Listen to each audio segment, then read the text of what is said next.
बच्चों, आज की इस वीडियो क्लास के माध्यम से हम आपको चैप्टर नंबर 4 साझेदारी फर्म का समापन, साझेदारी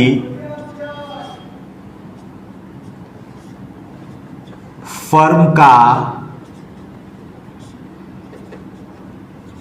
समापन या विघटन,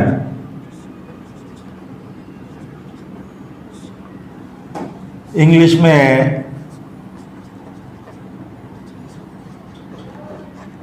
dissolution of A partnership firm.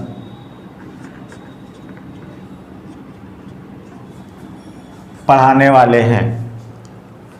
देखिए, इसका अर्थ यह है कि जब कोई साझेदारी फर्म अपना व्यापार बंद करती है तो उस समय वह अपनी अकाउंटिंग कैसे करती है, जो उसके यहाँ अकाउंट्स खुले हुए होते हैं वो सारे अकाउंट्स कैसे क्लोज होते हैं। इस संबंध में जो क्वेश्चन पूछा जाता है उसमें दो प्रकार के क्वेश्चंस होते हैं। एक क्वेश्चन होता है जिसमें हमसे कहा जाता है कि फर्म की पुस्तकों में आवश्यक जर्नल लेखे कीजिए, और दूसरा वह क्वेश्चन होता है जिसमें वो कहता है साझेदारी फर्म की पुस्तकों में विघटन से संबंधित आवश्यक खाते खोलिए, ठीक है, जिससे उसका हिसाब किताब क्लियर हो जाए।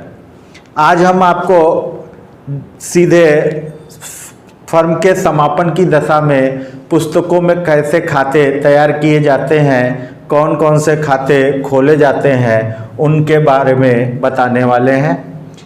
एक साझेदारी फर्म का जब भी विघटन होता है तो सामान्यतः हमें 3 खाते तैयार करने होते हैं। नंबर 1 वसूली खाता, सॉरी, इंग्लिश में रियलाइजेशन अकाउंट, ठीक है। नंबर 2 साझेदारों के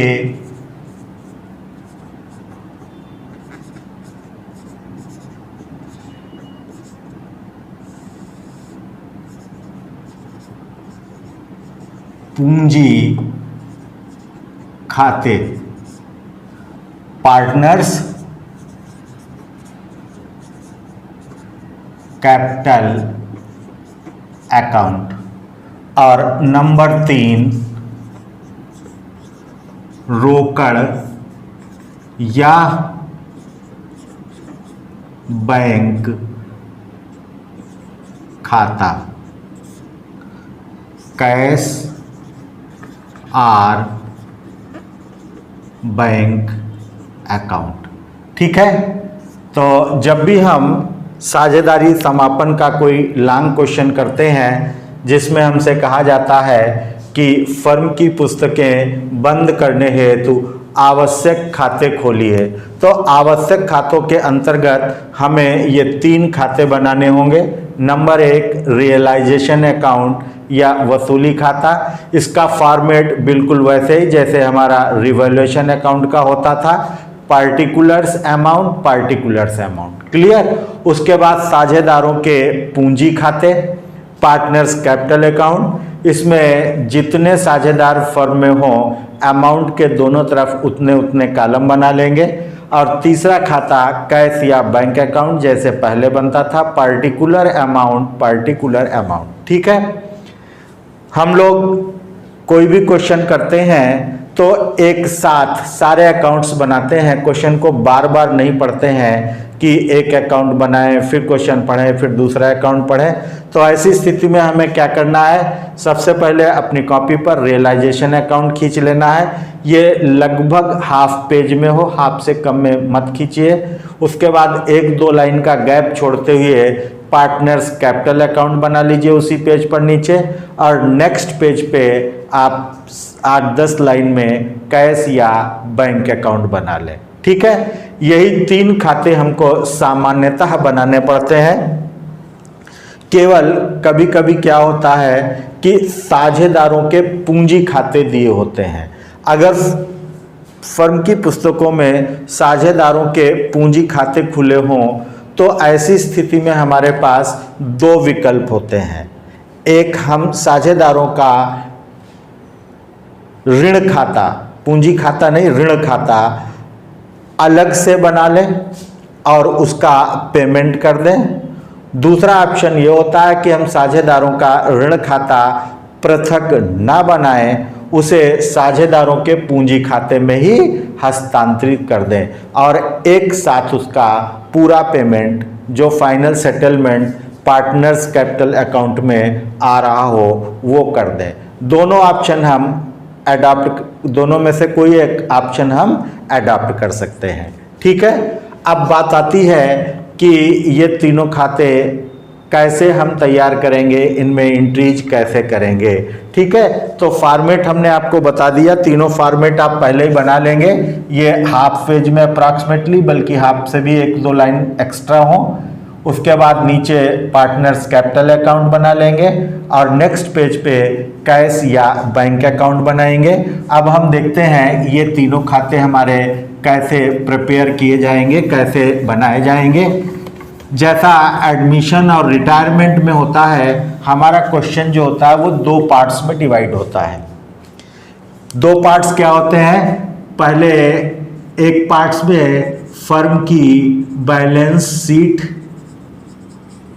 दी होती है और सेकेंड पार्ट में एडिशनल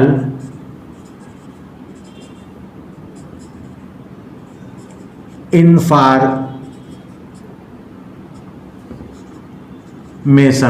यानी अतिरिक्त सूचनाएं दी होती हैं, जिन्हें हम एडजस्टमेंट भी कह सकते हैं। ठीक है, अभी तक जो हम जितने भी चैप्टर्स के क्वेश्चन करते हैं, हम लोग चूंकि एक साथ करते हैं तो उनमें सामान्यतः क्या करते हैं कि बैलेंस बीडी करने के बाद एडिशनल इंफॉर्मेशन से शुरुआत करते थे। लेकिन इस चैप्टर में ये उन चैप्टर्स का उल्टा है, वो सब रनिंग बिजनेस के चैप्टर्स थे, ये व्यापार बंद हो रहा है। इस चैप्टर में हम उल्टा काम करेंगे। पहले हम बैलेंस शीट से स्टार्ट करेंगे क्वेश्चन को सॉल्व करना। जब बैलेंस शीट की सारी अमाउंट्स हम कैरी कर लेंगे किसी न किसी खाते में, तो उसके बाद फिर हम एडिशनल इंफॉर्मेशंस करेंगे। अब बैलेंस शीट में 2 पार्ट्स होते हैं, एक लायबिलिटी साइड और दूसरी एसेट साइड। बैलेंस शीट से हमें क्वेश्चन को सॉल्व करना स्टार्ट करना है।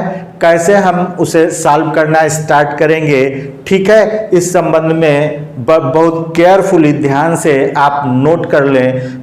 जैसे जैसे आपको बताया जा रहा है, अगर आप वैसे वैसे करेंगे तो किसी भी क्वेश्चन को सॉल्व करने में आपको कोई प्रॉब्लम नहीं होगी। ठीक है, बैलेंस शीट से स्टार्ट करते हैं। बैलेंस शीट की एसेट साइड से हम स्टार्ट करते हैं। पॉइंट नंबर 1, संपत्ति पक्ष की सभी मदें रोकड़ या बैंक, लाभहानि खाता या कोई काल्पनिक संपत्ति जैसे विज्ञापन आदि को छोड़कर से सभी संपत्तियां वसूली खाते के यानी रियलाइजेशन अकाउंट के डेबिट साइड में ऋणी पक्ष में हस्तांतरित कर दें। टू सन्ड्री एसेट्स हेडिंग डाल दें और उसके नीचे जितनी भी संपत्तियां हैं बैलेंस शीट में जिस वैल्यू पर दी हुई हैं उसी वैल्यू पर उन सबको इनर कॉलम में लिख के टोटल करके कॉलम में लिख दें। ठीक है, पॉइंट नंबर 1 क्लियर है क्या? संपत्ति पक्ष की सभी मदें रोकड़, बैंक, लाभ हानि खाता तथा काल्पनिक संपत्तियों को छोड़कर रियलाइजेशन अकाउंट की डेबिट साइड में ट्रांसफर कर दें। जब डेबिट साइड में आप वो संपत्तियां लिखें तो टू सन्ड्री एसेट्स हेडिंग डाल दें और सारी संपत्तियां सीरियल से जो छोड़ने को कही गई हैं उनको छोड़ के संपत्ति पक्ष वो सारी संपत्तियां नोट कर दें। बुक वैल्यू पर सारी एंट्रियां होंगी। पॉइंट नंबर 2, रोकड़ या बैंक शेष को कैश या बैंक अकाउंट में टू बैलेंस बीडी कर लें। लाभ हानि खाता यदि संपत्ति पक्ष में हो तो जैसा हम साझेदार के प्रवेश या साझेदार के अवकाश अथवा मृत्यु पर करते थे वैसे ही लाभ हानि खाते को साझेदारों में बांटकर उनके पूंजी खाते में दिखा दें। असेट साइड के जितने भी अकाउंट होते हैं वो सब डेबिट बैलेंस वाले अकाउंट होते हैं, इसलिए उनको कहीं भी लिखेंगे तो डेबिट साइड में ही लिखेंगे। जैसे सारी संपत्तियां आपने रियलाइजेशन अकाउंट के डेबिट में करी थी, वैसे ही प्रॉफिट एंड लॉस अकाउंट का डेबिट बैलेंस आप पार्टनर्स कैपिटल अकाउंट की डेबिट साइड में to profit and loss account लिखकर उनके लाभ हानि वितरण अनुपात में बांट देंगे। वैसे ही कोई अगर काल्पनिक संपत्ति या व्यय दिया हुआ है संपत्ति पक्ष में तो उसे भी लाभ हानि खाते की भांति बांटकर साझेदारों के पूंजी खाते में दिखा देंगे। इस प्रकार पॉइंट नंबर 1 और पॉइंट नंबर 2 करने से आपकी बैलेंस शीट की असेट साइड की सभी मदें कैरी हो जाएंगी। जब बैलेंस शीट की सभी मदें हम लिख लें उसके बाद दायित्व पक्ष में आए। दायित्व पक्ष में जो भी मदें दी होती हैं उन्हें हम 2 वर्गों में विभाजित कर सकते हैं, एक आंतरिक दायित्व और दूसरे बाह्य दायित्व। ठीक है, दायित्व पक्ष की मदों को हम या लायबिलिटीज को हम 2 पार्ट्स में डिवाइड कर सकते हैं। फर्स्ट, इंटरनल लायबिलिटीज, जिसे हम कहेंगे आंतरिक दायित्व। ये इंटरनल या आंतरिक दायित्व क्या होते हैं? जैसे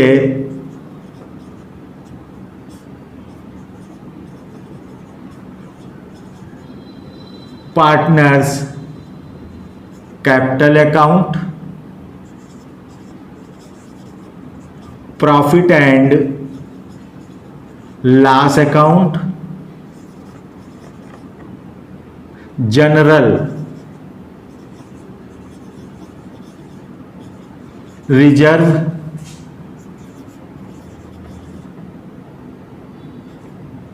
रिजर्व फंड एटसेट्रा। ये सारे के सारे क्या होते हैं? आंतरिक दायित्व होते हैं, इंटरनल लायबिलिटीज होती हैं। ठीक है, अब इन इंटरनल लायबिलिटीज को हम क्या करेंगे? पॉइंट नंबर 3 लिख लीजिए। दायित्व पक्ष की, पॉइंट नंबर 3, दायित्व पक्ष की सभी आंतरिक दायित्व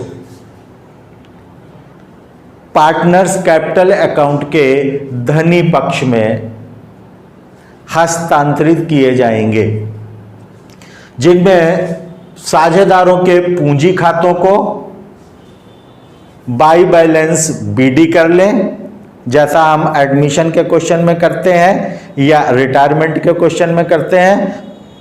उसके बाद profit and loss account, general reserve या अन्य कोई ऐसा संचय है तो उसे पुराने साझेदारों में बांटकर पार्टनर्स कैपिटल अकाउंट की क्रेडिट साइड में दिखा दें।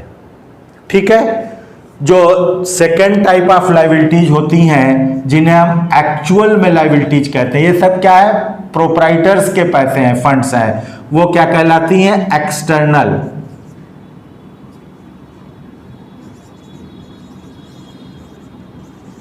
लायबिलिटीज। बाह्य दायित्व। बाह्य दायित्व मतलब जो बाहरी लोगों का हम पे पैसा बाकी है, ठीक है। जैसे creditors, bank overdraft, bills payable, outstanding expenses,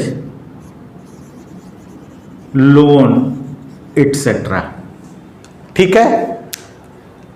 तो दायित्व पक्ष की मदों को हमने दो वर्गों में विभाजित किया, एक आंतरिक दायित्व इंटरनल लायबिलिटीज और दूसरी एक्सटर्नल लायबिलिटीज। आंतरिक दायित्व को तो हम पार्टनर्स कैपिटल अकाउंट की क्रेडिट साइड में ले जाएंगे, पूंजी खातों के शेष को बाई बैलेंस बीडी कर लेंगे, उसके बाद लाभ हानि खाता, संचय आदि, जिसे हम कहते थे एकत्रित लाभ तथा संचय आदि को, ठीक है, पुराने साझेदारों में। यहाँ पर जो सारे के सारे पुराने ही होते हैं उनके लाभ विभाजन अनुपात में बांटकर दिखा देंगे।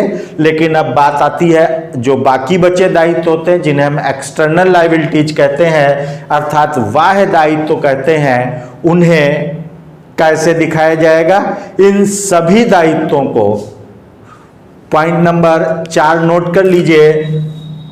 दायित्व पक्ष की सभी बाह्य दायित्वों जैसे लेनदार, बैंक अधिविकर्ष, देय विपत्र, अदत्त दायित्व, ऋण आदि, इन्हें वसूली खाते के रियलाइजेशन अकाउंट की क्रेडिट साइड में हस्तांतरित कर दें। बाई सन्ड्री लायबिलिटीज हेडिंग डाल सकते हैं और उस हेडिंग के अंतर्गत ये सारी लायबिलिटीज, जैसे हमने डेबिट साइड में असेट्स लिखी थी वैसे ही इनको क्रेडिट साइड में लिख के और सारी अमाउंट टोटल करके कॉलम में ले आ सकते हैं। इस प्रकार हमारे ये दायित्व पक्ष की सभी मदों का संबंधित खातों में हस्तांतरण हो जाएगा। यहाँ पर एक बात ध्यान देने की है कि ये जो रिजर्व्स होते हैं ये भी दो प्रकार के होते हैं। एक जनरल होते हैं, जनरल में आपका general reserve, reserve fund, workers compensation fund, ये सारी चीज़ें आती हैं। और कुछ स्पेसिफिक रिजर्व होते हैं। स्पेसिफिक रिजर्व का मतलब होता है किसी उद्देश्य विशेष के लिए बनाए गए रिजर्व होते हैं। जैसे इन्वेस्टमेंट फ्लैक्चुएशन फंड, विनियोग उच्चावान कोष, जैसे हमने कहीं अपना पैसा विनियोजित कर रखा है और बाजार में उन विनियोगों का मूल्य बार बार परिवर्तित होता है, कभी बढ़ जाता है कभी घट जाता है, तो उस संभावित लॉस को मेंटेन करने के लिए हमने एक इन्वेस्टमेंट फ्लैक्चुएशन फंड बना रखा है, तो वो स्पेसिफिक कहलाता है। ऐसे जो आप देनदारों पर रिजर्व फॉर बैड डेब्ट्स करते हैं वो भी एक स्पेसिफिक रिजर्व होता है। तो स्पेसिफिक रिजर्व अगर हैं तो उन्हें साझेदारों में बांटकर पार्टनर्स कैपिटल अकाउंट में नहीं दिखाएंगे, उन्हें हम रियलाइजेशन अकाउंट की क्रेडिट साइड में ही ट्रांसफर करेंगे, ठीक है। इस प्रकार बैलेंस शीट के दोनों पक्षों की मदों का कैसे लेखा किया जाएगा यह बिल्कुल क्लियर है। जब भी हम पार्टनरशिप फर्म के विघटन का कोई क्वेश्चन करेंगे और अकाउंट्स हमें बनाने हैं तो तीनों अकाउंट ड्रॉ करने के बाद हम पहले अपनी बैलेंस शीट की मदों के लेखे करेंगे। और बैलेंस शीट की मदों के लेखे हमने जैसे बताए हैं कि पहले असेट साइड सारी मदें, फिर लायबिलिटी साइड की सारी मदें कर लेंगे। उसके बाद हम अतिरिक्त सूचनाओं में आएंगे। ये अतिरिक्त सूचनाओं में जो भाग दिया होगा उसे खातों में कैसे एंट्री करेंगे यह हम अपनी नेक्स्ट वीडियो क्लास में देखेंगे।